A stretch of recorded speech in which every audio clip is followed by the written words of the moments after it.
అంటే మీకు MP ticket ఇస్తే ఇంకా ఈజీగా గెలిచేవాళ్ళు కదా. అంటే మరి ముఖ్యమంత్రి రేవంత్ రెడ్డి గారు ఏమనుకున్నాడో నాకు తెలియదు. నేను ఎంపీ టికెట్ అడిగిన మాట వాస్తవం.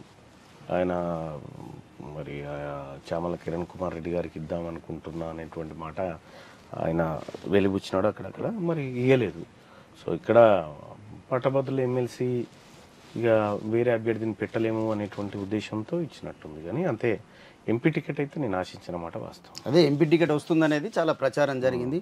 అలాగే మీకు భయపడే చివరి నిమిషంలో కాంగ్రెస్ పార్టీ మీకు ఎమ్మెల్సీ పదవి ఇచ్చింది అనుకోవచ్చా? అంటే నాకు భయపడ్డాను కాదు, నేను చెప్తున్నాను కదా,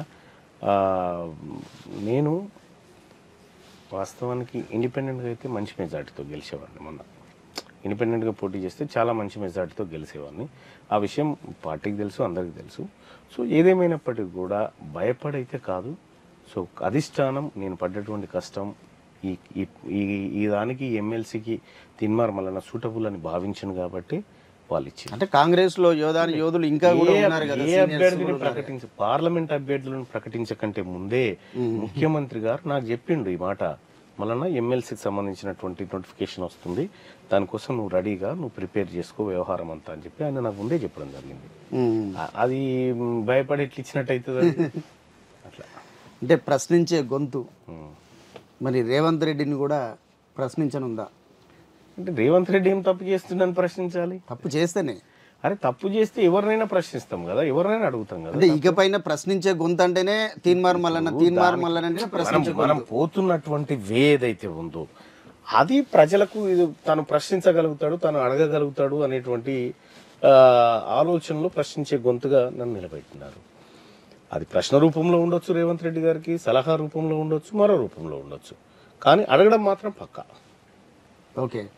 అలాగే పార్టీ అంటే మీరు ఇప్పుడే చెప్పారు ఇండిపెండెంట్గా అయితే నేను ఇంకా మంచి మెజారిటీతో గెలిచేవాడిని.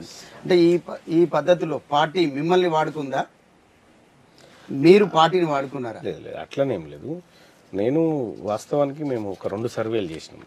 అంటే ఇండిపెండెంట్గా చేస్తే ఎట్లుంటుంది అనేటువంటి ఒక సర్వే, తర్వాత కాంగ్రెస్ పార్టీ అభ్యర్థిగా పోటీ చేస్తారని, దానికి దీనికి చాలా 15% డిఫరెన్స్ కనిపించింది మాకు సర్వేలో.